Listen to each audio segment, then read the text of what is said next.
Hello there. Ladies and gentlemen, at the time I am recording this, I have just uploaded my reaction to the finale of the Pacific. I hope you guys have enjoyed that video. And by the time you are seeing this video, I would have uploaded my reaction to episode 1 of Masters of Air, because we are here to react to episode 2 or part 2 of Masters of the Air. My name is Elie Moses, a 24-year-old law and film student here in Sydney, Australia, absolutely shooting his shot. And like I said, we are watching Masters of the Air for the very first time. I thought episode 1 was pretty solid, not as good as the Golden Show Band of Brothers or the Pacific in my opinion, because I think that show is absolutely phenomenal as well, but a solid start nonetheless. Let's see if we can improve from here, and let's see what's in store for us in part 2. Let's go. Another thing I did like about part 1 is I thought, first of all, it ended abruptly. I didn't expect to see the next thing, you know, next up on Masters of Air straight off the bat. There was still like 9 minutes left, but I thought the pacing of the first episode was pretty good actually. You ought to report to the hospital after interrogation, got it? Like, I remember pausing halfway through and I'm like, oh crap, we're halfway through. No. Thank you, Doc. Thank you. Can you do me a favor? What? Come here. I want you to hit me. That's an order, come on. I want you to land one right on my beak. Yo, Bucky always on one when he's drunk, man. Major? Oh, don't give me major. I don't want major. Ranks off. Stop horsing around. Horsing around? I'm not a horse. Huh? Huh? You're from New York, right? So hit.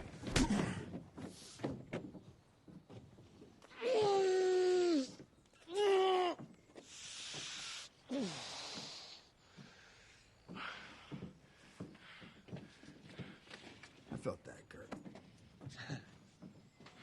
Felt that.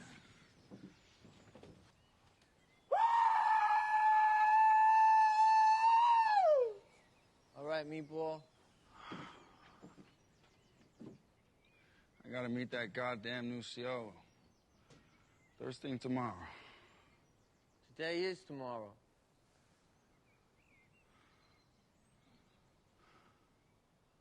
You hungover, Major? No, sir. Won't come for another couple hours.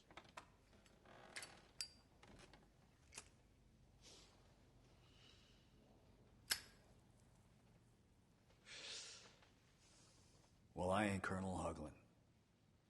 Thank you. Thank you. No, for, you're not. for that wise information. Boys. Okay. Well, I got demoted to CO of the 418th Squadron. Sorry, Jack. The boys are back with me again. As long as I get my fort back. Yeah, Hardin wants to see about that. You got up early this morning? Did I? See Colonel Harding before me? Oh, I can read upside down, Buck. All I said was your army's right about you being a leader. I- But best as a squadron commander. I love Austin Butler, man, but he always got that look in his eye when he's acting. He always gives that gaze like he's trying to hit you up. I don't care if it's a guy or girl. I just love it. He's just hilarious. He's got that, yeah, he's got that iconic stare. I don't know. I feel like it's almost as if he's trying too hard a lot of the time. It looks like that, but he's not. I don't know. It's just, I just find his acting so amusing. I'm just locked in every time he's acting. You know, if this whole thing ended and there were only 2 pilots left up in the air, it'd be me and it'd be you, Buck. How do you know that? How do you know that? Like, is it because of the money you gave him last episode? The lucky money? But come on, man. You never know in war. You just never know. Every man who flew a B-17 thanked God for our ground crews. There was no glory in what they did. No medals were handed out for patching flak holes or rebuilding carburetors. Our crew chiefs were responsible for keeping our planes in the air on any given mission. Hey, big up the ground crews. Which meant they were responsible for the lives of dozens of men. Corporal Ken Lemons was one of our best crew chiefs. He was 19 years old. Fire. Fire. What fire? Could use some help. Yes, please.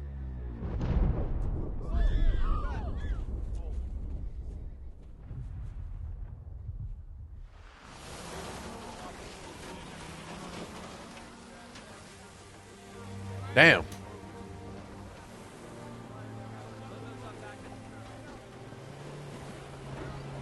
Is that a B-17? Early, too slow. Stalled out. Who was it? One of the 349th, new crew. Barnhill. That's 6 forts in less than 3 weeks. So it goes.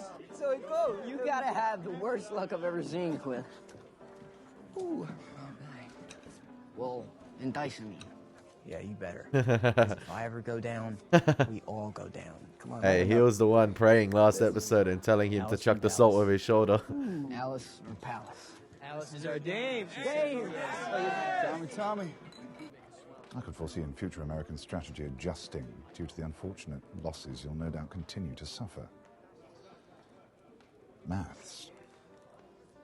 I mean, maybe if you bomb during the day, you hit your targets. Why the hell do you Brits add an S on the end of math? Because there's more than one of them. I can see more than one of you, too. Pretty sure I can knock all of you out. Okay. It's not a wet your whistle, boys. I'm sorry. God. So they remembered who he was, buzzed the tower, all engines fettered. Three engines. We still have I remember he called you one engine clever. Hey, I'm telling the story here, right? It's my story. It's 4 engines. Next thing, I see this fort sailing 25 feet over the runway. Yeah. Silent as the grave. Beautiful. Want to do that all my life. Why do I feel like... Oh, what? I clicked pause and it goes back to the intro. Okay, I wanted to put... What is happening? I remember he called you one engine clever. Hey, I'm telling the story here, right? It's my story. It's 4. Okay, I just wanted to pause quickly and just make a quick observation. I feel like the only actor at the moment that seems like he's invested in his character, because I feel like with Band of Brothers in the Pacific, the actors bought into the person they were playing, if that makes sense. Like, I remember watching Garnier, and I was like, man, that's Garnier. That's not this actor. That's Garnier, man. Major winners. That Eugene, that's Eugene, man. Like, I just remember in Band of Brothers, I bought, that's the bull. And, like, I called them by their names. Here, I'm still adjusting, I feel like, to the characters, and I feel like there's so many characters, and you're seeing them drop like flies already. Like, they're saying he died. Okay, this guy just died, and I'm like, okay, I didn't know who that is, but like RIP. But I feel like the only actor at the moment that I could see buying into one of the characters that they're playing is Barry Keoghan, in my opinion. Like, all the acting is great, don't get me wrong, but I'm not sold, if that makes sense, straight away at the characters they're playing, and I'm not too sure who or which historical person they're playing, like which actual pilot they're playing. So I'm not, sold on it at the moment, because I just feel like Austin Butler's playing Austin Butler at the moment. I didn't like. That's, if that makes sense. Like, I know I'm sort of stuttering in my words here, but I'm just basically, what I'm trying to say is that the acting itself is good, but I'm not bought into the characters they're playing yet. I'm not sold. Like, Barry Keoghan seems like the only one at the moment that would act like his counterpart, despite me not knowing who Kurt is. But it seems like, he's the one invested in his character, and he's not acting like Barry Keoghan. That's just my opinion. Next thing, I see this fort sailing 25 feet over the runway. Yeah. Silent as the grave. Beautiful. Want to do that all my life. I'll drink to that. No engine clever. No engine clever. No engine clever. There you go. Would you rather have been a fighter pilot, Major? Buck is a fighter pilot. Fighter pilot who happens to fly a bus. So are you, Bucky. So are you. Bubbles. So let me get this straight. You're Buck, and he's Bucky. Was there a shortage of nicknames in the 100? No, just a shortage of crews. Pity. Yeah, pity what? I said it's a pity. You'd have more if you flew your missions at night. Oh, we're going there. Why'd you have to go and say something like that? Well, perhaps I was getting bored of all of the heavy petting going on at your end. Oh, these English guys are about to get their asses whooped, man. What does that mean? What does that mean? You know what that means? I don't know what that What does that mean? Let's make a bit of sport ourselves. How about it? Any one of you will do. I think that's an excellent idea. Oh, here we go. Hey, please, I want this guy. Please let him. I'll owe Yo, you one. I saw Austin Butler and Dune 2, man. You don't want to fuck with that guy. Please. I got it. Okay, but you owe me one. Ladies. He's a let's maniac, go. man. After you. Especially with a blade. Oh, he's a sweet guy, but he recently had to clap. I'm just Really? saying. Really? There you go. So now, why does this sport interest you? Boxing? Mm-hmm. Test of manhood. That so?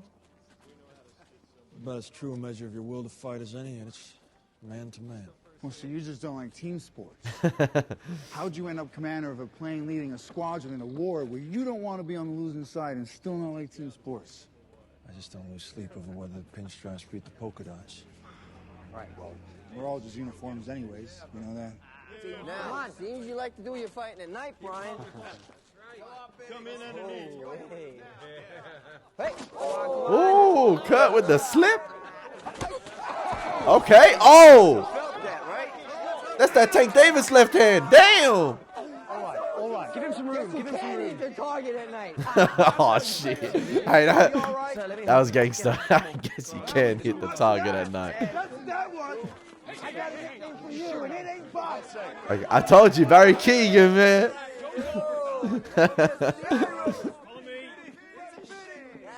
It's a pity. Hey, that was good. The British Royal Air Force and the American Army Air Force had two very different approaches to the bombing campaign against Germany. The Americans pursued daylight precision bombing, an effort to destroy specific military or economic targets. The British, who had been at war with the Nazis for nearly 4 years, practiced nighttime area bombing. It was indiscriminate and deadly. Which was more effective depended on which uniform you wore. Good morning, men. Good morning, sir. The 100th will be leading the wing on today's mission.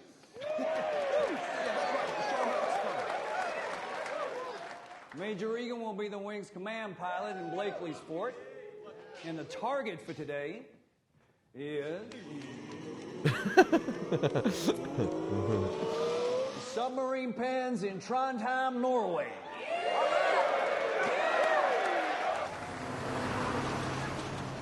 Yeah, the morale's good, man. The morale's good for such a deadly mission. Mission. We assembled a squadron at 2,000 feet over Splasher 6 at H+0112. You following me? Yeah. Don't be nervous. Cross, take this. It's my lucky snow globe. I want it back.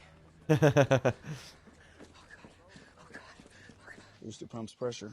Pumps on. Pressure's good. Fuel quantity. Good. We're ready to start. A late substitute. Let's see if he can handle the pressure.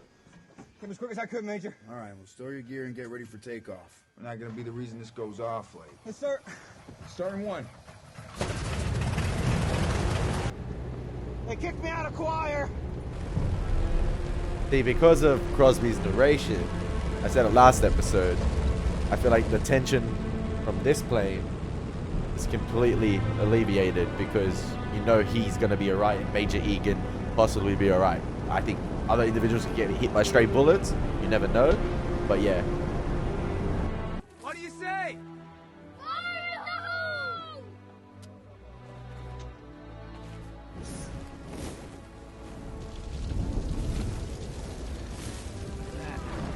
That's how you clean a hard stand. There's one hot bastard. Hey, language, kid.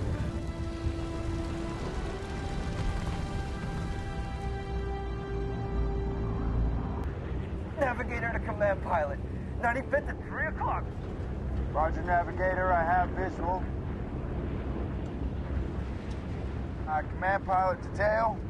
How we looking back there? Well, nature depends who you're asking about. Buck's element's in a V, but the rest of them look like an S, if you ask me. They're all over the place. Command pilot to top turret. Send out a flare. See if they'll get in formation. Roger, we'll go. Yeah, formation's the most important thing.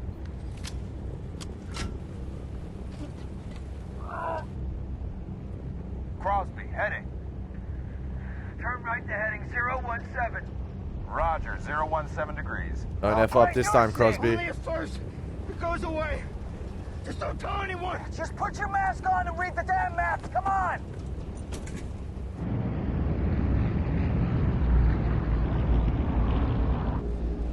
Get ready to make the turn to the IP soon. My timing says we should be there any second now. Right turn now to 075 degrees. 9 minutes to the IP. You can see the crowd smoke screen. We got it, Cross. Right turn to 075 degrees. What if that's a decoy smoke screen?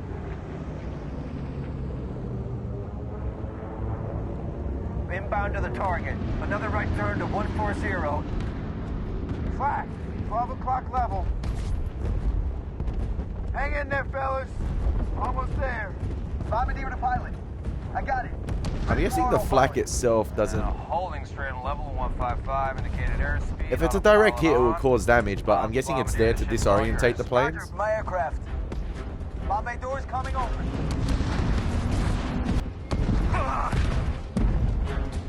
All the crew, flak, 11 o'clock, low.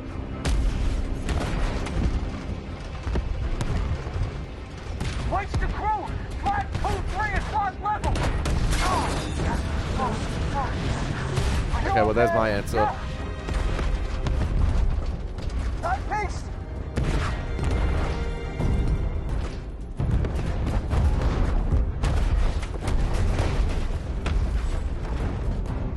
Oh, God. You okay? Jesus Christ, yeah! Just protecting the goods, Cross.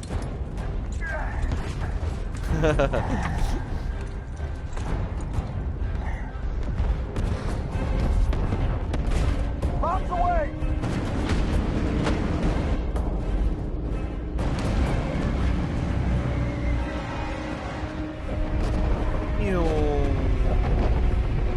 Oh, damn, pretty good hit.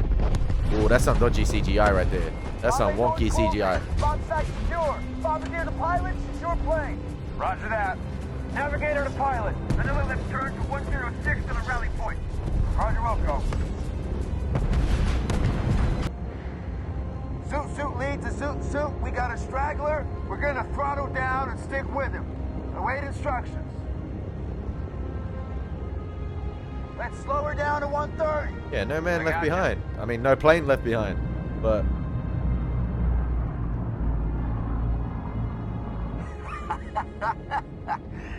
It helps to have friends in high places. Hey, Barry Keoghan, my favorite one so far. My favorite character. He got good line delivery. Figure out how to get us home. Copy? Friends in high places. Just give me a minute. All right. Come on, Crosby. You got to work under pressure, man. There's no time to dwell on things. I'm in! Jesus Christ, what? Oh, no, I'm okay. False alarm.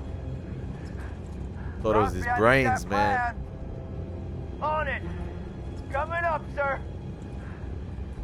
I feel like if Crosby can get the right instructions on this one, make it through this one, he'll be fine going forward. Hey, Crosby, I didn't get a word of that. Can't be the major. We can't hear you. Yeah, you take that your mic pack is on and working. Major! Crosby, Major, I said we go 244 ahead for the Shetlands. When we're clear of Norway, we go to 4,500 feet, take cover in the clouds. When we hit Scotland, we go straight south. That way, if Biddick has to put her down, at least he's on land. All right. Okay, Crosby. 244. Roger, 244. They're heading to the low. Trying to pick off Bennett. Give them hell. Jeez, that was close. Top third to pilot. JU-88's going away. Roger. Keep an eye out for more out there. Roger that. Trying to pick off the straggler, man. JU-88s are gone. Trying to pick up the wounded. Roger, Redmeat. That's good to hear. All right, let's make that turn to 244. Roger, turn into 244. Base the lead to Red Meat 3. Hang on in there. We'll stick with you long as we can. Over. Roger, pace the lead. Thank you. We can't keep this up.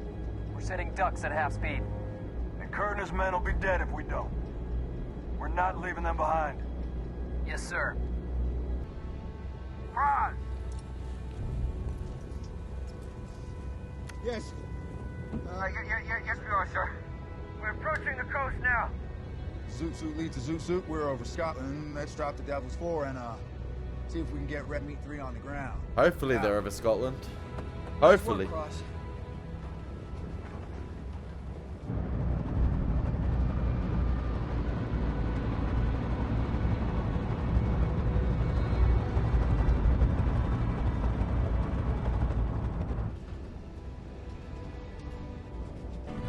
Here's a good spot to bring her in. We'll make a straight in approach. Landing gear down. Pilot and crew, get ready for landing. Maybe a rough one. Right gear down. Left gear down. Tail gear down. Airspeed is 115. Oh, this is going to be a close one. He's way too low. Brace yourselves. Prepare for impact.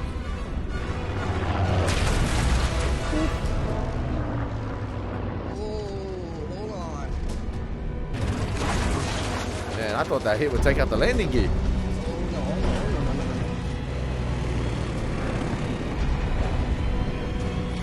And then visual effects need working on, man.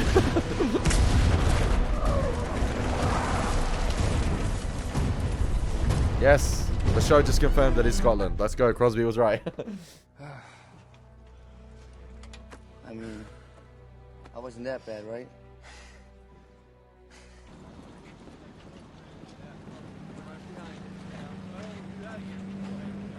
And Crosby handled the pressure pretty decently. Sometimes you just gotta get that, you know, gotta get that one game under your belt. Ease the nerves. I mean, the flak, it came in so hot. I didn't even think about it when I put it on. It must have froze. But then these chunks, they start rolling down my forehead. I think, holy mackerel, Crosby. Holy mackerel, you've been hit. Yeah, of course, you would narrate your own death. I could make overthinking into an Olympic sport. I've been puking so much today, I'm starting to catch up to you. You know, I washed my hair twice. I still can't get the smell out. You want to smell? Oh, jump in. No, oh, come on. No. Get away. I will puke on you. You're going to have to wash it out. There he is. They'd give PRs the whole flight back. I messed up the rendezvous. I know. The radio science really threw off those Jerry's. It's that and hitting the deck. Harden, he couldn't be more impressed by you. So, I'm transferring you to Blakely's crew full time. Bubbles, you get better, we'll find you a new fort. And Cross, we got to give you an actual nickname. They call him Bing back home. Bing Crosby? That's just lazy. Unless you can sing. Can you sing? I can. Like a donkey. No, not a note, sir. I'm no good either, but I'm loud, and hell, if you commit with enough enthusiasm, it really don't matter. I'll see you at the club, Cross. Bye. Hi, Bubbles. Sir. Good night, sir. He thinks my nickname's lazy? You know, I had it to do over again. I wouldn't even try to be a pilot. Be a radio man. Nothing to think about but the frequency. Now, obviously, you guys in the comment sections can fill me in. But what it seems like here, obviously, it's mission target, come back home, repeat. Mission target, come home, repeat. Like a rinse, repeat. And with Band of Brothers in the Pacific, I always felt like I was at war.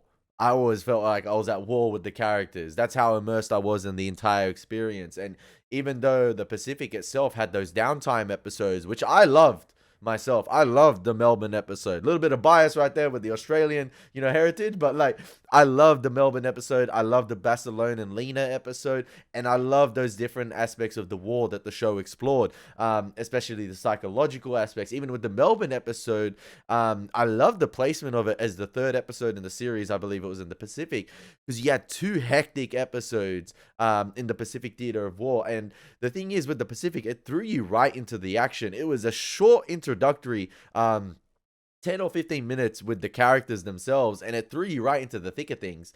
with Band of Brothers, obviously you had the fantastic introductory sort of training episode before we got to the D-Day jump with the 101st Airborne in episode 2 at the beginning of that episode. So I grew to love those characters during episode 1, and I think the benefit Band of Brothers had was having that training episode to get to know the characters, get to know everything, all the regimes. It places you in the thick of action in terms of like you're there pre-war as well. You're there going through the training regiment, going through everything. You know, you're there trekking Kurahi with the boys and then getting ready for the jump, and it places you in that position, prepping yourself up for the war. Here, you're thrown into the action. They've done the training camp. All right, we're having a mission. We're going and coming back. It doesn't feel like they're really at war. Now, I want your guys' opinion. Like, obviously, you guys know more than me about the historical elements of this show, the inaccuracies, the facts that are right.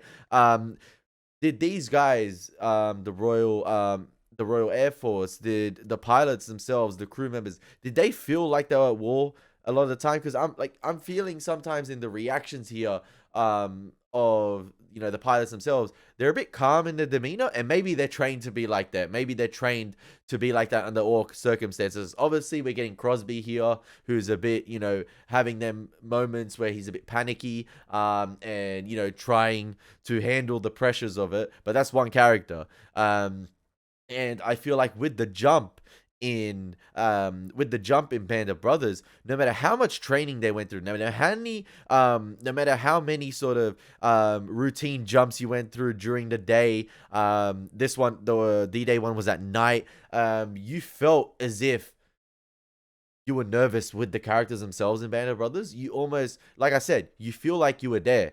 And you feel like yourself, it had been building up to that moment, to the jump. And I believe the veterans themselves say in the beginning of the episodes, in their interviews, it's like no matter how many times they practice in training, no matter how many times they did practice jumps during the day over safe lands, over, you know, their own headquarters, when it came to the day, this was a different animal. And I feel like in this show, sometimes you don't feel like it's a different animal.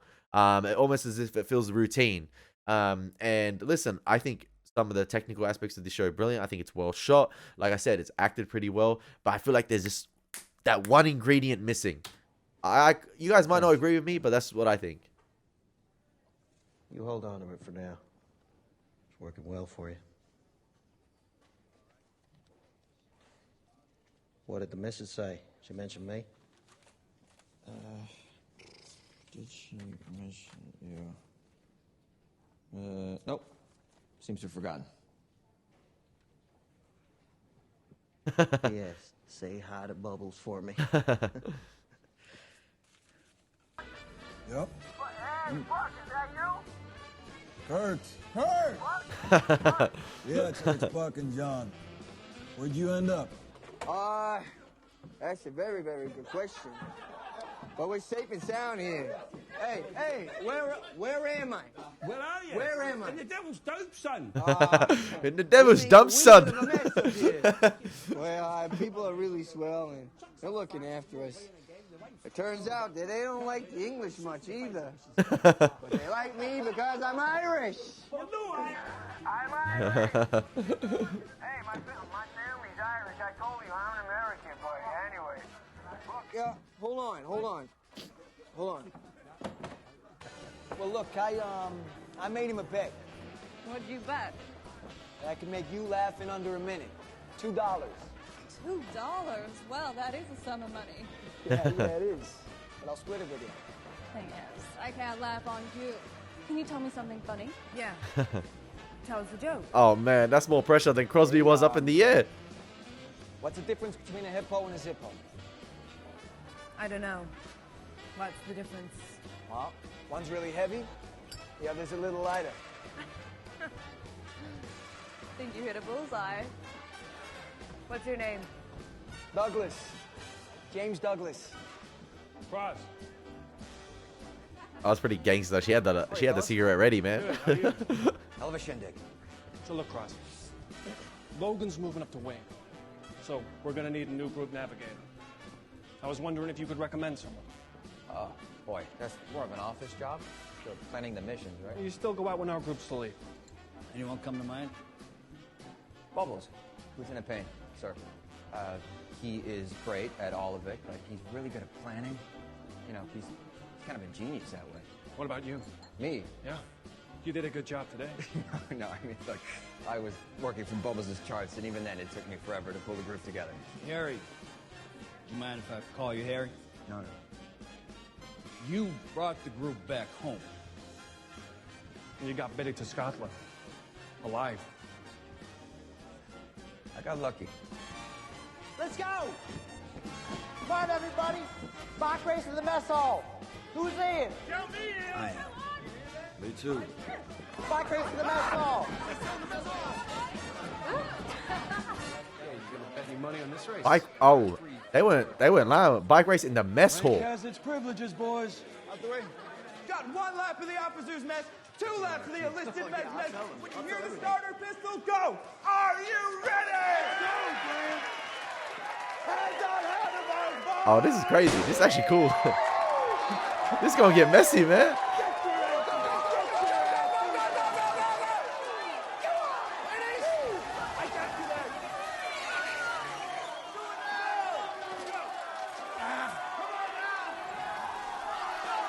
Yeah, give me that one. Give me that one take. Beautiful camera work. Ah, I would have loved if they kept it going. Never gonna catch me, Bucky.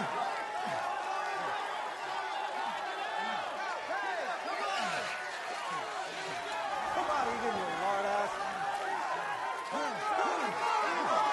And Buck too good. Oh no! Oh no! Oh, someone call the emergency vehicle. Is there an emergency bike tailing them? Come on. Hold up! Let's hear those sirens. All personnel take shelter. All personnel Heads up, take fellas. shelter. All right. Let's head for the shelters. Hurry it up. That's a switch up if I've ever seen one. Looks like they're hitting Norwich. Some poor bastards are getting it handed to them. My father liked to drink. When he drank, he gambled. Can't tell you the amount of nights I spent sleeping on benches in Casper's parlors and pony tracks. Didn't matter if it was a ball game, horse, dog, game of cards. He'd bet. Usually he'd lose. But he kept doing it. He'd always tell me when his luck was down. Gale, this time I can feel it. So I was looking for the shortcut. Buck. Buck. That's why you don't like sports. I love how everyone's just motionless in the background looking up to the sky. They're just amazed. That RAF prick was right. Speechless. These daylight missions. The suicide. Why didn't you agree with him? Didn't like his delivery. Well, if you weren't a betting man, what's the move? He did deliver it like a prick. We lead our boys through it.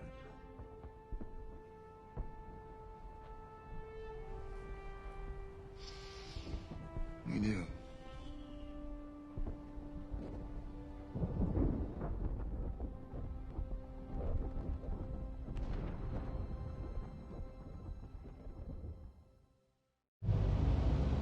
Yeah, episode 2. I keep forgetting these episode ends like 9 minutes early and they say next up on Master. Yeah, it keeps tripping me out. I see so much I see so much episode left that I think to myself, okay, it's the credits and there's obviously a preview for next episode. I think episode 2 was pretty solid. Like I said before, I pause to comment, give my thoughts, and explain what I feel like is missing from the show, from a perspective of connecting to these characters, from a perspective of, you know I sound like a broken record comparing it to Band of Brothers in the Pacific, but I feel like that's the standard. That's the standard. And you know, it's the trilogy. It's completing the trilogy, and I want to complete the trilogy. But there's going to be comparisons made. There's going to be comparisons made between this show and the 2 shows that came before it. And obviously, with technology advancing, with visual effects supposedly getting better, with budgets increasing, you got to hold this show to a standard. And when you're doing a history piece as well, you want to respect the history that came before. You want to respect the people that, you know, fought in these battles. You want to respect the events that happened. And hopefully by the time I've uploaded or edited this, I would have uploaded episode 1. So I would have got an indication of what you guys think about it, and, you know, some facts in the comment section down below about the characters themselves, about the events themselves. And I don't want to go into too much research, because obviously if I start researching, Googling who's Austin Butler playing, who's Barry Keoghan playing, I don't want to find out their fates, and I don't want the show to be spoiled for me. So hopefully you guys in the comment section can fill me in as the episodes go along. And yeah, this one was solid. Better moments with the characters themselves this episode. I'm taking a liking to the characters. There was much more of a camaraderie with the characters themselves this episode. Still, obviously, not as strong as the Pacific or Band of Brothers. Hasn't reached those heights yet, but a solid episode nonetheless, ladies and gentlemen. And yeah, that's episode 2, or part 2 of Masters of the Year. I hope you guys enjoy my reactions. As always, it's been your boy Elie Moses. Take care. God bless. Peace.